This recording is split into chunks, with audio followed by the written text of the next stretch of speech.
Madrid, Mansión Montalbán en La Moraleja, una mañana de noviembre que cambiaría 4 vidas para siempre. Carmen García, 28 años, al tercer día de servicio como criada, jugaba en el suelo de mármol con Pablo, el hijo de 5 años del millonario Alejandro Montalbán. El niño, mudo desde que su madre murió en el parto 2 años antes, de repente abrió la boca y pronunció una palabra que detuvo el tiempo: mamá. No era un error, no era confusión. El pequeño miraba a Carmen con ojos que reconocían algo imposible. Alejandro Montalbán, paralizado en el umbral, presenciaba el milagro de su hijo volviendo a hablar. Pero la verdad era más devastadora que cualquier milagro. Carmen no era una simple criada. Era la hermana gemela secreta de Isabel, la esposa muerta, idéntica en cada rasgo. Una hermana que Isabel había borrado de su vida cuando Carmen confesó amar a Alejandro. Y ahora, bajo identidad falsa, había vuelto para salvar al niño que la llamaba con el nombre de un fantasma. La mansión Montalbán se alzaba como un mausoleo entre las colinas de La Moraleja, 30 habitaciones de mármol de Macael y madera de roble castellano que antes resonaban con risas y ahora solo albergaban silencio. Las fuentes del jardín andaluz seguían manando, pero su sonido parecía un llanto perpetuo por lo perdido. Los caballos blancos que Isabel había traído de Jerez paseaban aún por los senderos, pero nadie los miraba ya. Eran espectros de una felicidad extinta, como todo en aquella casa donde el tiempo se detuvo una noche de noviembre 2 años atrás. Alejandro Montalbán atravesaba su mansión como un extraño. 35 años que pesaban como 70. El imperio tecnológico de 3.000 millones que había construido desde cero, ahora gestionado por sus vicepresidentes, mientras él se limitaba a firmar documentos que apenas leía. Los trajes de Loewe de 3.000 euros ocultaban un cuerpo que había perdido 20 kilos. Los ojos oscuros que antes penetraban ahora miraban a través de las personas sin verlas. Evitaba sistemáticamente el ala este de la mansión donde su hijo Pablo vivía su existencia silenciosa, cuidado por una procesión de niñeras que duraban lo que la nieve al sol. Pablo tenía 5 años, pero aparentaba 3, como si su desarrollo se hubiera detenido aquel día maldito. Rizos castaños que nadie lograba cortar porque se debatía como un animal acorralado, ojos verdes idénticos a los de Isabel que miraban el mundo sin verlo realmente. El mutismo selectivo habían diagnosticado los mejores especialistas de Europa, consecuencia del trauma de haber visto a su padre volver del hospital con un bulto inmóvil en lugar del hermanito prometido. Pero Alejandro sabía que era más. Pablo había dejado de hablar porque había comprendido con el instinto primordial de los niños que las palabras no podían devolver a los muertos. La procesión de niñeras se había vuelto legendaria entre las agencias de colocación de Madrid. 2 en 2 años, un récord que había convertido la mansión Montalbán en sinónimo de trabajo maldito. Había estado la inglesa eficiente que huyó después de que Pablo prendiera fuego a sus notas meticulosamente organizadas. La andaluza dulce que se derrumbó cuando el niño destruyó metódicamente cada regalo que ella le traía, mirándola a los ojos mientras lo hacía. La catalana profesional que resistió 3 semanas antes de ser encontrada, llorando histéricamente en el baño de servicio, balbuceando que esos ojos vacíos la perseguían en sueños. La última, una asturiana robusta con 30 años de experiencia, había jurado que domaría al pequeño salvaje.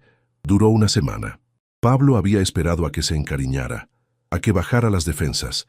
Luego había destrozado con precisión quirúrgica cada juguete de la habitación, mientras ella miraba, en un silencio tan profundo, que la mujer dijo haber oído el ruido de su propio corazón rompiéndose.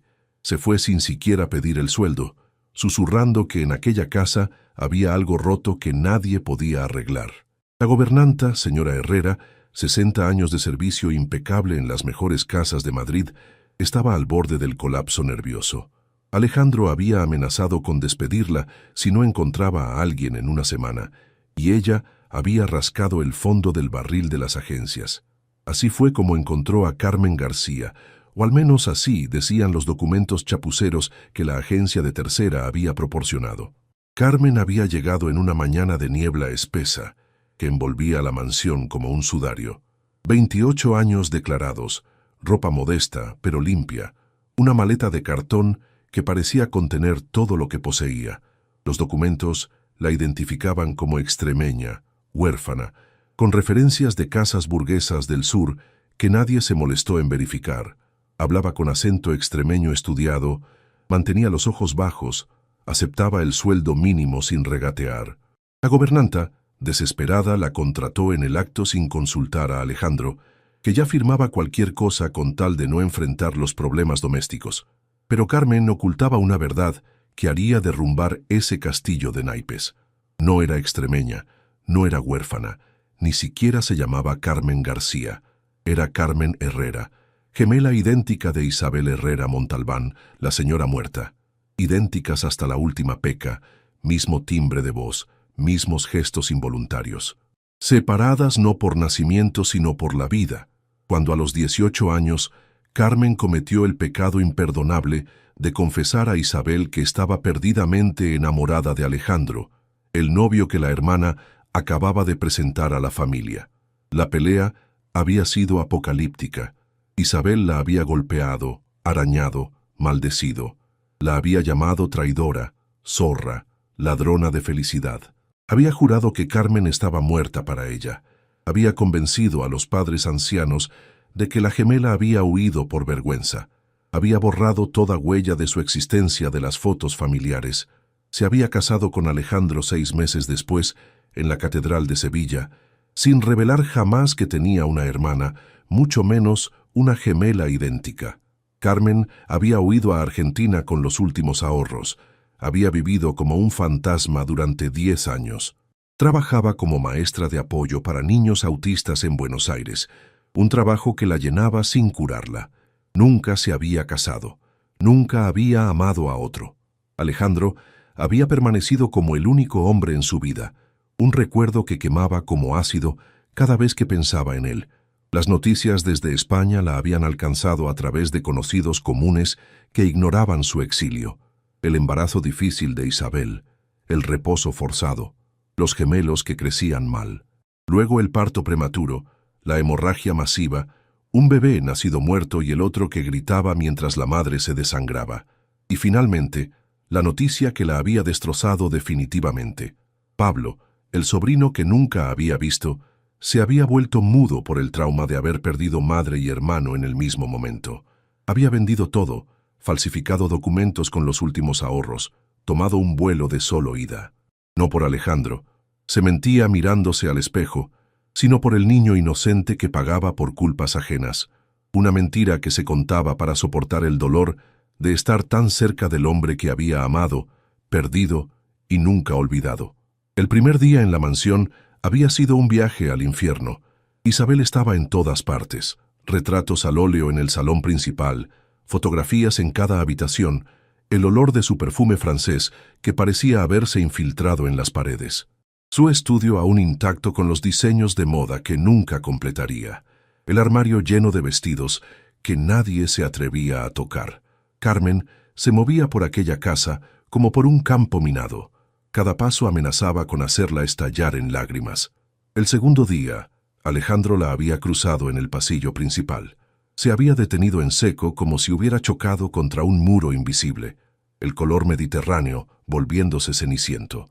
Durante interminables segundos, la había mirado con ojos que parecían ver a través de ella, más allá de ella, dentro de un pasado que se negaba a morir.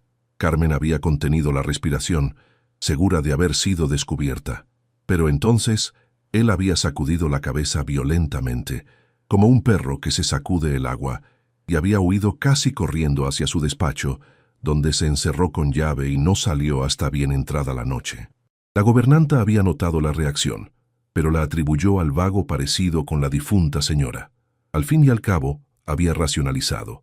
Alejandro veía a Isabel en todas partes, en las flores del jardín, en las cortinas que se movían, en las sombras del atardecer. Una alucinación más no marcaba la diferencia. El tercer día, Carmen finalmente conoció a Pablo. El niño estaba en el cuarto de juegos, sentado en un rincón, rodeado de juguetes caros que ignoraba completamente. Arrancaba metódicamente las páginas de un libro ilustrado, no con rabia, sino con una precisión mecánica que ponía la piel de gallina. No había levantado la vista cuando ella entró, acostumbrado a la enésima extraña que intentaría inútilmente alcanzarlo. Carmen hizo algo diferente a las demás. No se acercó, no habló, no intentó tocarlo. Se sentó en el suelo al otro lado de la habitación, respetando su espacio, reconociendo su derecho al silencio. Sacó del bolsillo un pañuelo y empezó a doblarlo, creando origamis sencillos que dejaba en el suelo entre ellos, como ofrendas de paz. Después de 1 hora, Pablo había levantado los ojos. Después de 2, se había acercado unos centímetros. Después de 3, había tomado uno de los origami, un pajarito de papel, y lo había estudiado con intensidad científica. Carmen había empezado entonces a tararear, tan bajo que parecía casi un respiro. Era una nana que su abuela cantaba a ella e Isabel cuando eran pequeñas, antes de que el mundo las dividiera, antes de que el amor se convirtiera en competición, antes de que todo se hiciera pedazos. La melodía era simple, antigua, transmitida de generación en generación en la familia Herrera. Hablaba de ángeles guardianes y estrellas fugaces, de niños que dormían seguros y madres que velaban. Isabel seguramente se la había cantado a Pablo, debía habérsela cantado, porque el niño levantó la cabeza de golpe como si hubiera recibido una descarga eléctrica. Se movió hacia Carmen con movimientos de depredador, gateando pero listo para huir. Se detuvo a medio metro, estudiándola con esos ojos verdes que eran espejos del alma de su madre. Luego, con una decisión repentina que parecía madurada durante una vida, se levantó y se le acercó. Sus manitas se alzaron hacia el rostro de Carmen, tocándolo con la delicadeza de quien maneja cristal. Trazó cada rasgo, memorizando con los dedos lo que los ojos ya sabían: la frente alta, los pómulos pronunciados, la nariz fina, los labios que temblaban por el esfuerzo de no llorar. Era un reconocimiento que iba más allá de la lógica, más allá de la posibilidad, más allá de la muerte misma. Y entonces, con una voz que no usaba desde hacía 2 años, oxidada por el desuso pero cargada de certeza absoluta, pronunció la palabra que lo cambiaría todo: mamá. No era una pregunta, era una afirmación. El niño había encontrado a su madre, o algo tan parecido que la diferencia no importaba. Se lanzó a los brazos de Carmen con la fuerza de la desesperación, repitiendo esa palabra como un mantra que podía resucitar a los muertos, hacer retroceder el tiempo, borrar el dolor. Carmen se derrumbó. Las lágrimas que había contenido durante días, años, toda una vida, estallaron en sollozos que sacudían todo su cuerpo. Abrazó a Pablo con la misma desesperación, acunando no solo a él, sino también a sí misma, a la niña que había sido, a la mujer en que se había convertido, a la madre que nunca sería, excepto en este momento robado al destino. No vieron a Alejandro en la puerta.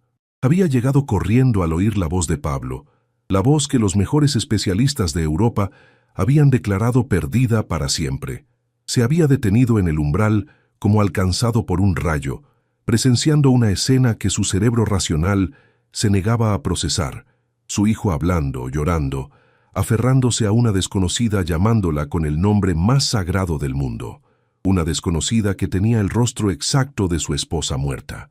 La escena se había cristalizado en un cuadro de imposibilidad, el niño aferrado a Carmen como si temiera que pudiera disolverse, Carmen llorando mientras lo abrazaba, Alejandro inmóvil en la puerta como una estatua de sal.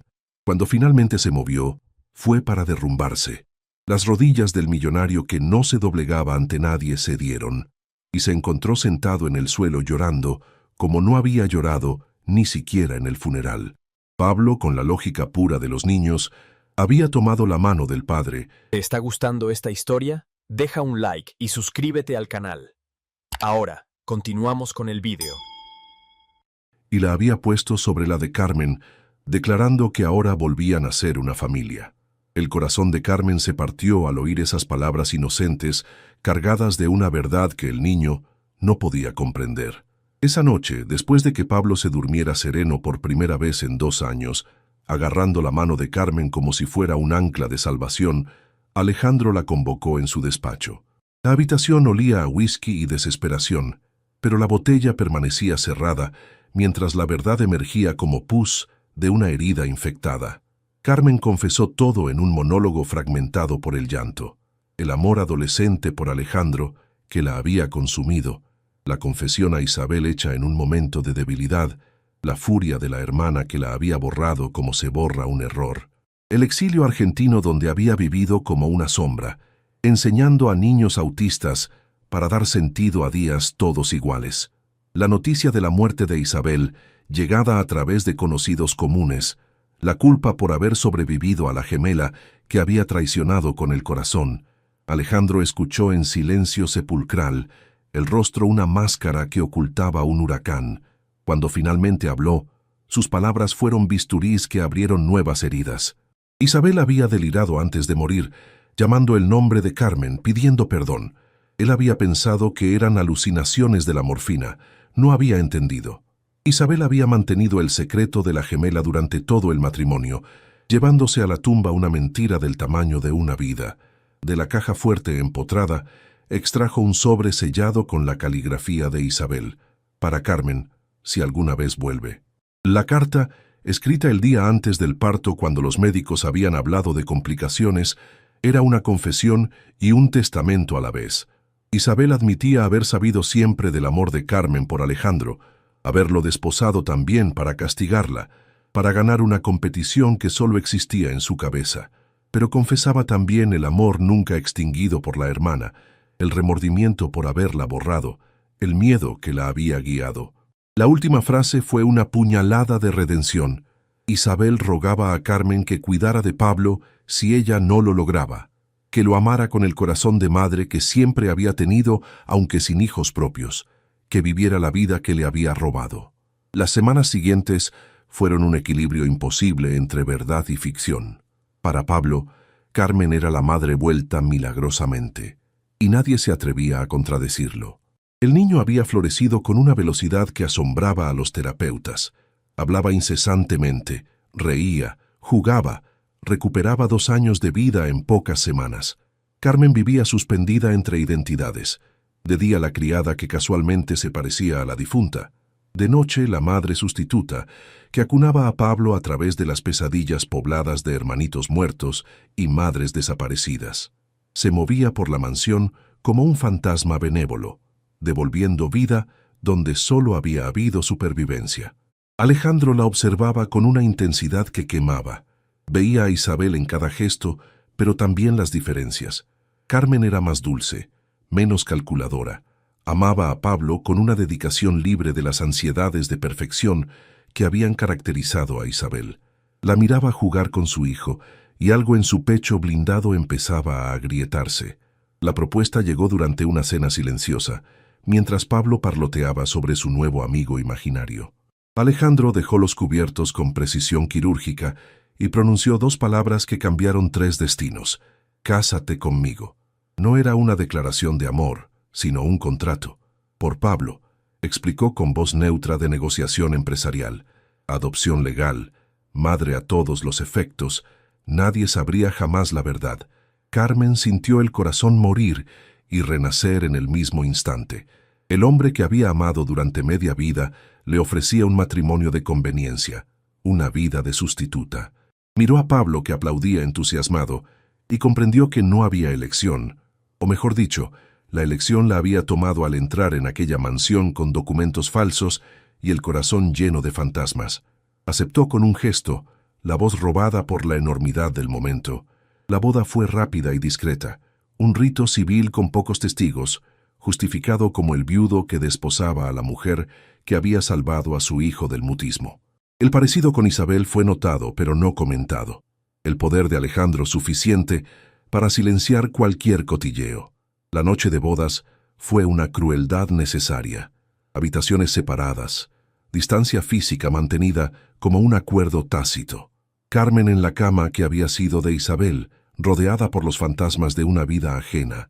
Alejandro caminando en su despacho hasta el alba, combatiendo demonios que no osaba nombrar.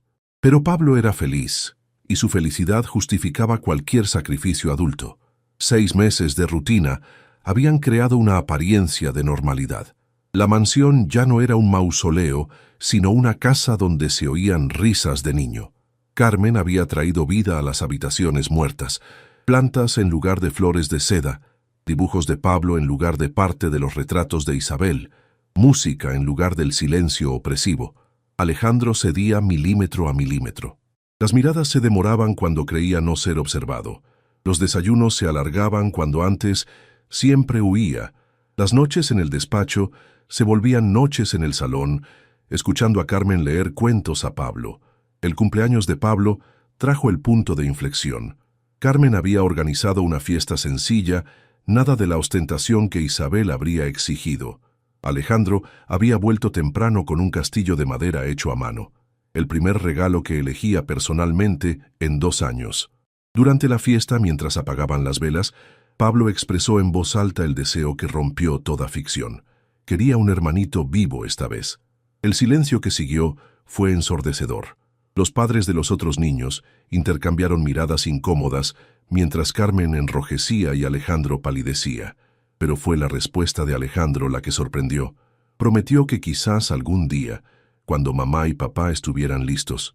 Esa noche, después de que la casa se vaciara y Pablo durmiera agotado, Alejandro llamó a la puerta de Carmen por primera vez. Llevaba 2 copas de vino como ofrenda de paz o declaración de guerra. Se sentaron en el balcón bajo las estrellas y el silencio duró hasta que Alejandro lo rompió con una confesión que lo sorprendió a él primero. Estaba amando a Carmen, no como sustituta de Isabel, sino como Carmen, y eso lo aterrorizaba más que cualquier quiebra bursátil. Carmen lloró confesando que nunca había dejado de amarlo, que había aceptado el matrimonio farsa para estar cerca de él, aunque fuera como fantasma. Alejandro se movió con lentitud estudiada, tomándole el rostro entre las manos como se sostiene algo precioso y frágil. Le dijo que no era un fantasma sino real, presente, viva, que Isabel en su carta había dado permiso, había bendecido lo que estaban haciendo de las cenizas. El beso que siguió no fue memoria o sustitución, fue presente puro. 2 almas que se encontraban después de buscarse a través del dolor, la muerte y la culpa. Pero Carmen sabía que la felicidad siempre tiene un precio, y la cuenta estaba llegando. La nueva vida había encontrado su ritmo. Carmen y Alejandro compartían ahora la cama además de la casa, el amor florecido pese a todo. Pablo era irreconocible del niño mudo de meses atrás. Charlaba incesantemente, reía, vivía. Seguía llamando a Carmen mamá, y la ficción se había vuelto verdad aceptada. El pasado llamó a la puerta una mañana de marzo. Carmen abrió encontrándose con una sesentona elegante, pero marcada. El reconocimiento fue inmediato y devastador. Su madre, a quien creía no volver a ver jamás. La mujer entró con la autoridad de quien porta un arma letal, sentándose en el salón como un juez listo para la sentencia. Sabía todo. ¿Quién era Carmen? ¿Qué estaba haciendo? Que Pablo la llamaba mamá. Las palabras de la señora Herrera eran cuchillas precisas. Carmen estaba robando la vida de la hermana muerta, engañando a un niño inocente, viviendo una mentira imperdonable. La amenaza fue clara. O revelaban la verdad a Pablo en una semana, o lo haría ella, con todas las consecuencias legales. Alejandro llegó a tiempo para presenciar el ultimátum. El enfrentamiento con la suegra que no veía desde el funeral fue glacial. Cuando la mujer se fue, dejó tras de sí ruinas emocionales. Decir la verdad a Pablo significaba arriesgarse a devolverlo al mutismo, destruir su mundo reconstruido con tanto esfuerzo. Fue Pablo mismo quien resolvió lo imposible. Esa noche en la cena, con naturalidad devastadora, reveló que lo sabía. La mamá verdadera estaba en el cielo con el hermanito. Carmen era la tía que la mamá había enviado desde el paraíso para cuidarlo. Lo había sabido siempre, de algún modo, pero había elegido el amor ofrecido en lugar de la verdad literal. La sabiduría imposible del niño había resuelto el dilema mostrando que la verdad del corazón supera la de la sangre. El enfrentamiento con la abuela fue desarmado por la serenidad de Pablo. El niño le mostró un dibujo con 4 figuras. Él, papá, tía mamá Carmen, y 2 ángeles etiquetados, mamá Isabel y hermanito. Explicó con lógica infantil irrefutable que tenía 2 mamás, una que lo protegía desde el cielo y una que lo abrazaba en la tierra. La dureza de la señora Herrera se derritió ante la sabiduría del nieto. Carmen encontró el valor de mostrarle la carta de Isabel, de contar todo sin filtros. El amor adolescente, el exilio, el regreso. La madre lloró leyendo las palabras de la hija muerta que pedía perdón, que bendecía la unión, que orquestaba desde el cielo una segunda oportunidad. 6 meses después, la mansión albergó una segunda boda, ya no una farsa legal, sino una celebración verdadera. Carmen caminaba hacia Alejandro no como sustituta, sino como ella misma, acompañada por la madre reencontrada y por Pablo esparciendo pétalos. Las promesas fueron escritas por ellos, hablando de segundas oportunidades, de familias que se eligen, de amor que nace de las cenizas. 1 año después, cuando nació Sofía Isabel, Pablo fue el primero en sostenerla, prometiendo protegerla y enseñarle que en su familia el amor tenía muchas formas, todas verdaderas. La criada pobre ya no existía. En su lugar, Carmen Montalbán, madre de 2 hijos, esposa amada, mujer que había transformado una mentira necesaria en verdad redentora. La mansión ya no era un mausoleo, sino una casa llena de vida. Las fotos de Isabel permanecían, pero ahora sonreían sobre una familia que había encontrado la manera de honrar a los muertos, viviendo plenamente. Pablo conservó siempre el dibujo con las 2 mamás, y de mayor explicaba con sencillez que había sido amado 2 veces. Una madre le había dado la vida, la otra se la había salvado. Carmen se detenía a menudo ante el retrato de Isabel, ya no con culpa, sino con gratitud. La hermana, en su último acto, había perdonado, bendecido y hecho posible lo imposible, porque el amor no sigue la lógica. A veces debe morir para renacer, mentir para revelar la verdad, perderse para encontrarse. La criada había hecho realmente lo imposible, había devuelto la voz a un niño mudo, el amor a un viudo muerto por dentro, una familia a quien la había perdido, y había descubierto que las familias verdaderas se eligen con el corazón, más allá de la sangre, más allá de la muerte, más allá de todo imposible. Pablo había hablado por primera vez llamándola mamá, pero en realidad había sido Carmen quien encontró su voz, su verdad, su hogar. Lo imposible se había vuelto posible porque el amor, cuando es verdadero, siempre encuentra su camino, aunque deba pasar por el dolor, la mentira y el perdón. Alejandro miraba a su familia reunida en el salón donde antes reinaba el silencio y comprendía que Isabel había tenido razón. Carmen siempre había estado destinada a ellos. El camino había sido tortuoso, pero el resultado era una familia verdadera, imperfecta, hermosa en su imposible realidad. Dale like si crees que el amor puede nacer incluso de las cenizas del dolor. Comenta con el momento que más te ha impactado. Comparte con quien necesita saber que las familias se eligen con el corazón. Suscríbete para más historias que demuestran cómo lo imposible se vuelve posible cuando el amor encuentra su camino.